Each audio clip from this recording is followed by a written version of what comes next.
আমার প্রিয় পারফেকশনিস্ট কন্যা রাশি অথবা কন্যা লগ্নের ভাই বোনেরা, আপনারা ভালো সময়ের মধ্যে দিয়ে যাচ্ছেন, মানে এই সব কিছু মিলে ভালোই আছেন। তো এখন এর মধ্যে কালসর্পদোষ নিয়ে কথা বলা শুরু করছি, রেগে যেতে পারে, কিন্তু দেখেন জ্যোতিষ হিসাবে আমাকে আপনাকে সাবধান করতে পারতে হবে। এই যে জুলাই মাসের 10 তারিখ পর্যন্ত আকাশে আপনাদের কালসর্পদোষ বিদ্যমান, এটা একটা অত্যন্ত ইন্টারেস্টিং কালসর্পদোষ, এটাকে বলা হয় মহাপদ্ম কালসর্পদোষ। এবং এই জুলাই মাসের 10 তারিখ পর্যন্ত আপনাদের জীবনে এটা কিছু সমস্যা নিয়ে আসবে। তো সমস্যাগুলো যদি ডিল করে ফেলেন, এটা সলভ করে ফেলেন, তাহলে তো আসলে কিছু থাকলো না। সো এটা বোঝার জন্য আমার এই ভিডিওটা।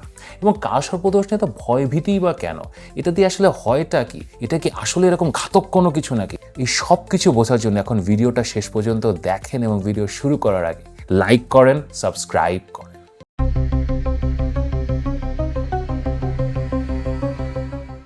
আমি মাহার, আপনারা দেখছেন আমাদের channel Maha, your astrologer from Bangladesh. আশা করি সবাই ভালো আছেন। 2-3 মাস আগে মার্চ মাসে আমি আপনাদের বলেছিলাম যে আকাশে কাল সর্প দোষ শুরু হয়েছে এবং এটা আমাদের সাথে এখন চলবে, জুলাই মাস পর্যন্ত চলবে। তো আমি আপনাদের জন্য এই কাল সর্প দোষ নিয়ে একটা ভিডিও বানাবো, যে এটা কি, এটা কিভাবে আপনাদের জীবনকে ইম্প্যাক্ট করে, কিভাবে এখান থেকে বাঁচবেন, আপনার আদৌ কালসর্প দোষ আছে কিনা, এইগুলো আসলে জানা দরকার। কারণ এই একটা জিনিস, সেই কালসর্প দোষ নিয়ে সবাই আপনাদের ভয় দেখায়। কোনো অ্যাস্ট্রোলজারের কাছে যদি যান, আপনার তো কালসর্প দোষ আছে, এই হবে সেই হবে, উপায় করতে হবে, রেমেডি করতে হবে, লাখ লাখ টাকা খরচ করতে হবে, মানে একটা ভয়ভীতি আছে এটা নিয়ে। জ্যোতিষশাস্ত্রের সবচেয়ে বেশি মানে তন্ত্রমন্ত্র, ব্ল্যাক ম্যাজিক এবং মানুষের সাথে ভণ্ডামি, এটা কালসর্প দোষ নিয়েই করা হয়। তো এই কালসর্প দোষটা আসলে কি? দেখেন, আপনার জন্মছকে যে গ্রহগুলো আছে, রবি বা সূর্য, চন্দ্র, বৃহস্পতি, বুধ, শুক্র, শনি, মঙ্গল, এগুলো যখন রাহু এবং কেতুর মধ্যে চলে আসে, মানে এক পাশে রাহু আর এক পাশে কেতু, মাঝখানে সকল গ্রহ চলে আসছে, এটাকে সাধারণত কাল সর্প দোষ বলা হয়। এখন ট্র্যাডিশনাল জ্যোতিষে আজকে থেকে লাখ লাখ বছর আগে যেখান থেকে আসলে জ্যোতিষ এসছে আমাদের জীবনে, সেখানে না কালসর্প দোষের কোনো উল্লেখ ছিল না। যে বইগুলো থেকে আমরা জ্যোতিষ শিখি, ট্র্যাডিশনাল বুকস, এখানে কালসর্প দোষের কথা বলা নেই। তো মডার্ন টাইমসে আমরা এটা একটা ইম্প্যাক্ট দেখতে পেয়েছি, যে এই যে রাহু কেতুর মধ্যে যদি গ্রহ চলে আসে, এটা আসলে জীবনে কিছু খারাপ ইম্প্যাক্ট নিয়ে আসে। এবং কালসর্প দোষ অনেকভাবে ধরা হয়, শুধুমাত্র এভাবেও অনেকে ধরে যে রাহু থেকে শুধু বাম দিকে, রাহু থেকে বাম দিকে এবং কেতু থেকে ডান দিকে, ওখানে যদি গ্রহগুলো থাকে তাহলে কালসর্প দোষ হয়। দেন হাফ কালসর্প দোষ, যে সকল গ্রহগুলো থাকলো বাট চন্দ্র বাইরে আছে। দেখেন, চন্দ্র তো ফাস্ট মুভিং প্ল্যানেট, মানে প্রত্যেক দিনই একটা রাশি থেকে আরেকটা রাশি, 2-3 দিন পর পর রাশি বদল করছে। তো চন্দ্র তো আসলে এরকম রাহু কেতুর মধ্যে সবসময় থাকবে না। তো এটাকেও অনেকে ধরে যে শুধুমাত্র গ্রহগুলো আছে কিন্তু চন্দ্র বাইরে আছে, তো এটা হাফ কালসর্প দোষ অথবা কালসর্প হয়ই না। আমার নিজের অভিজ্ঞতায় এরকম শত শত হাজার হাজার মানুষের সাথে কথা বলে, চার্ট দেখে, or learning astrology for over the years, over the decades, আমি যেটা দেখেছি, রাহু কেতুর ডানে বামে থাকুক, চন্দ্র রাহু কেতুর বাইরে থাকুক আর যাই থাকুক, আপনার গ্রহগুলো যদি রাহু এবং কেতুর মধ্যে চলে আসে, তাহলে আসলে জীবনে কালসর্পদোষ আসে এবং এটার আসলে কিছু উপায় করতে হয়। এবং এগুলো কোনো ঝাড়ফুঁক, তুকতাক, লাখ লাখ টাকা খরচ, হ্যানত্যান হাবিজাবি, এগুলো না। এটা আসলে ভক্তি, সাধন এবং অধ্যাবসায়ের মাধ্যমে করতে হয়, যার জন্য হয়তো আপনার কোনো টাকাই সেভাবে খরচ হবে না। তো কালসর্প দোষের উপায় বা রেমেডি করার জন্য সবার আগে দেখতে হবে যে আপনার নিজের বার্থ চার্টে কালসর্প দোষ আছে কি না। সো সেটা যদি বুঝতে চান, আমার সাথে যোগাযোগ করতে পারেন, এখানে আমার WhatsApp number, we can see. এবং বর্তমানে আকাশে রাহু আছে আপনার কুম্ভ রাশিতে এবং কেতু সিংহ রাশিতে, এবং সকল গ্রহ এই আসলে কুম্ভ রাশি এবং সিংহ রাশির মাঝখানে পড়ে গেছে।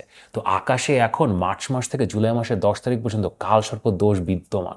এবং এই সময় যত শিশুর জন্ম হবে, তারা আসলে কালসর্প দোষ নিয়েই জন্মাবে। সো তাদের জন্মের পরে আসলে তাদের কুষ্ঠি করা এবং এটার একটা প্রতিকার উপায় করা অত্যন্ত জরুরি। অবশ্য অ্যাডিশনালি আমাদের যে 12টি রাশি অথবা লগ্ন আছেন, আপনারা আছেন, আপনাদের জীবনে এখন একটা কালসর্পদোষের ইম্প্যাক্ট থাকবে।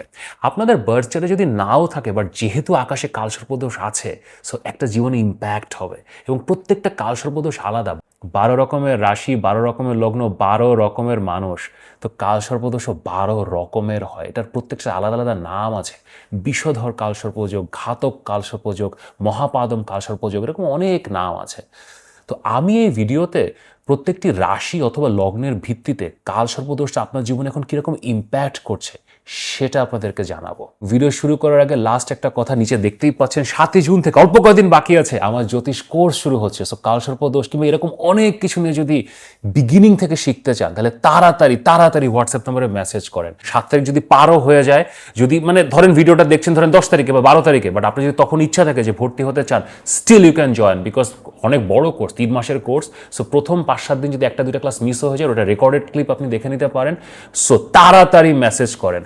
তো চলেন আর কথা না বাড়িয়ে আপনার রাশি এবং লগ্নের জন্য কালসর্প দোষ কেমন ফল দেবে চলেন দেখি। ভার্গো পিপল, আমাদের কন্যা রাশি অথবা কন্যা লগ্নের ভাই বোনেরা, আমাদের পারফেকশনিস্ট, আমাদের মেটিকুলাস ডিজাইনার ভাই বোনেরা, একাই 100 জনের কাজ করে রাখা যে সুপার হিউম্যান অ্যাবিলিটি যারা রাখেন, কেমন আছেন আপনারা?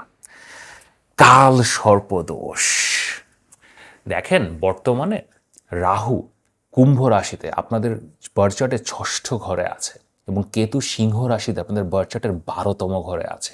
এবং এই কুম্ভ রাশি এবং সিংহ রাশির মধ্যে বাকি সব গ্রহগুলো আসলে চলে এসছে। জুলাই মাসের 10 তারিখে শুক্র বা ভিনাস এখান থেকে বের হবে, এটাকে ভাঙবে।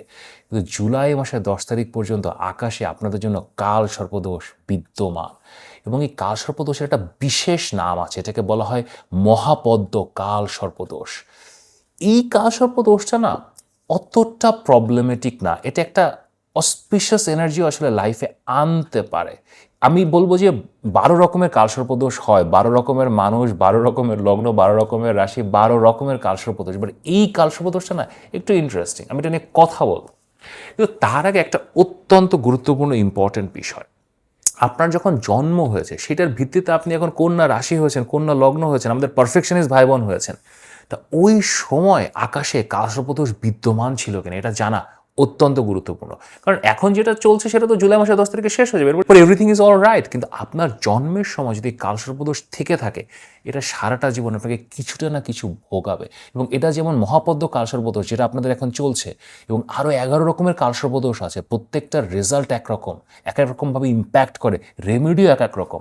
তো আপনারা যদি না জানেন যে আপনার কালসর্পদোষ আছে কি নাই, সেটা আগে জানতে হবে এবং সেই অনুযায়ী রেমেডি করতে হবে, নাহলে লাইফ আসলে খুলে না, ওই অপরচুনিটিগুলো আসে না। সো যদি জানতে চান, তো এখানে আমার হোয়াটসঅ্যাপ নাম্বার দেওয়া আছে, অবশ্যই মেসেজ করতে পারেন। নাও কামিং ব্যাক টু মহাপদ্ম কালসর্পদোষ। কারণ মহাপদ্ম কালসর্পদোষে কিছু পজিটিভ বিষয় আছে, এটা নিয়ে আমি কথা বলবো। আগে কোর যে 2-3টা নেগেটিভ ইম্প্যাক্ট আছে এটা আমি বলি। প্রথমত, এটা শত্রু দেখায়, গুপ্ত শত্রু দেখায়। এটা মূলত কর্মক্ষেত্র হতে পারে, পরিবার হতে পারে, ইভেন আপনার রিলেশনশিপে হতে পারে, আপনার হাজব্যান্ড ওয়াইফও হতে পারে। শুনতে খারাপ শোনাচ্ছে, বাট হতে পারে। সো কেউ একজন পেছন থেকে আপনার ক্ষতি করার চেষ্টা করে যদি আপনার মহাপদ্ম কালসর্পদোষ থাকে। তারা যে সবসময় সাকসেসফুল হবে তা না, বাট সামবডি ওর কয়েকজন মিলে আপনার ক্ষতি করার চেষ্টা করছে। এবং তারা যে থামবে তা না, বাট এই জুলাই মাসের 10 তারিখ পর্যন্ত তাদের সাকসেসের সম্ভাবনা একটু বেশি। আপনাকে চোখ কান খোলা রাখতে হবে। সেকেন্ডারিলি, গুপ্ত শত্রু আসলে না অন্যভাবেও আসতে পারে, সেটা একটা রোগ বালাই থেকেও আসতে পারে। হয়তো আপনার ডায়াবেটিস আছে, আপনি জানেন না, আর আপনার এরকম কোনো একটা সমস্যা চলছে, ক্রনিক কিছু আপনি নিয়ে ঘুরছেন, হার্টের একটা জিনিস নিয়ে ঘুরছেন, বাট আপনি বুঝতে পারছেন না, সাডেনলি একদিন আপনি পড়ে গেলেন। এরকম একটা সিচুয়েশন আসলে মহাপদ্ম কালসর্পদোষ দেখায়। আপনারা এমনি সবচেয়ে বেশি স্বাস্থ্য সচেতন রাশি বা লগ্ন যদি কেউ হয়, সেটা কন্যা, তো আপনারা টেক কেয়ার করেন। বাট এখন বিশেষ করে জুলাই মাসের 10 তারিখ পর্যন্ত আরও বেশি টেক কেয়ার করতে হবে। নাও coming back to the positive অথবা একটু কমপ্লেক্স জিনিসপত্র যেটা মহাপদ্ম কালসর্পদোষ দেয়, এটা আসলে একটা মুক্তি কারক বা একটা স্পিরিচুয়াল ইনক্লিনেশন দেয়। দুনিয়াদারি ছেড়ে চলে যাওয়া, সন্ন্যাসের দিকে ইনক্লাইন্ড হওয়া, এগুলো ভালো লাগা, ধর্মকর্মের দিকে বেশি মনোযোগ দেওয়া।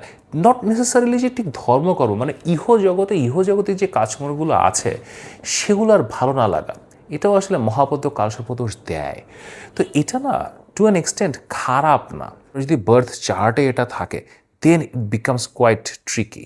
কারণ তখন আসলে সন্তান হওয়া, বিয়ে শাদী টেকা, লাইফে সাকসেস পাওয়া becomes very very very difficult. কিন্তু যেহেতু এখন এটা আপনার জুলাই মাসের 10 তারিখ পর্যন্ত এই সময়ের মধ্যে দিয়ে এটা আছে, এটা আপনাকে একটু লাইফে একটা ডিফারেন্ট অ্যাঙ্গেল দিবে, একটা ডিফারেন্ট পার্সপেক্টিভ দিবে। দেখেন, ভার্গো হিসাবে আপনি এখন অর্থ ত্রিকোণের রাশি, অর্থ ত্রিকোণের লগ্ন, দুনিয়াদারির রাশি, দুনিয়াদারির লগ্ন, আপনারা দুনিয়াদারি নিয়ে লাইফ লিড করেন, ডেইলি অ্যাক্টিভিটিস করেন, আপনারা টাকা পয়সা ইনকাম করেন, মোটিভেটেড হন, ফ্যামিলি নিয়ে মোটিভেটেড হন, কাজকর্ম নিয়ে মোটিভেটেড হন, এটা খারাপ কিছু না। তো লাইফে এরকম 2-3 মাসের জন্য একটু স্লাইটলি অফবিটে চলে যাওয়া, একটু স্পিরিচুয়াল জিনিসপত্র নিয়ে চিন্তা করা, একটু সন্ন্যাস নিয়ে চিন্তা করা, হয়তো 1-1.5 মাসের জন্য কাজকর্ম বাদ দিয়ে দূরে কোথাও চলে যাওয়া, it is not a bad thing. এখন মহাবদ্ধ কালসর্পদোষ লাইফে এরকম কিছু এলিমেন্টস নিয়ে আসে। তো আপনাদের যদি এখন লাইফে এরকম কিছু এলিমেন্টস আসে যে ঠিক ইন্টারেস্ট পাচ্ছেন না, কাজকর্ম ভালো লাগছে না, মনে হচ্ছে একটু দূরে কোথাও চলে যায়, একটু ব্রেক নেই, টেক এ ব্রেক। খারাপ কিছু না। দেখেন বৃহস্পতি 11তম ঘরে আছে, টাকা আসবে। So right now if you want to take a break, take a break, এবং এই গুপ্ত শত্রু, গুপ্ত রোগবালা এগুলো নিয়ে ডিল করেন, ঠিক আছে? So that will be the best situation for you guys. Overall, this is, I would say, the most interesting, most spiritual, most sensitive কালসর্পদোষ। এটা অনেক ট্রিকি, এটা আরও কিছু সমস্যা দেয় যেগুলো আসলে পাবলিক মিডিয়ামে ভাবে বলা যায় না। এটা নারী পুরুষের রিলেশনশিপে কিছু কমপ্লিকেটেড সমস্যা দেয়, বেডরুমে কিছু ইস্যুস তৈরি করে।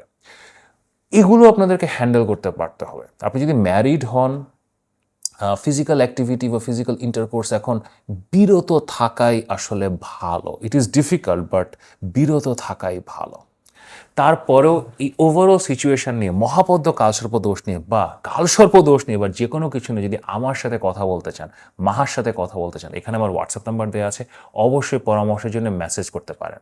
এবং নিচে দেখতেই পাচ্ছেন, এখন আপনার মহাপদ্ম কালসর্পদোষ স্পিরিচুয়ালিটির দিকে যেতে বলছি। তো যদি অ্যাস্ট্রোলজি শিখতে চান, এখন তো ক্লাস শুরু হয়ে গেছে, একটা ক্লাস হয়ে গেছে, বাট তারপরে যদি শিখতে চান, 3 মাসের কোর্স, ও বহুদিন বাকি আছে। প্রথম ক্লাসে মিস হয়ে গেলে ওটা রেকর্ডেড ভিডিও আপনারা পেয়ে যাবেন। সো তাড়াতাড়ি মেসেজ করেন যদি ভর্তি হতে চান। আর ভিডিওটা যদি ভালো লাগে তাহলে লাইক করেন, শেয়ার করেন, সাবস্ক্রাইব করেন। নিয়মিত দেখা হবে।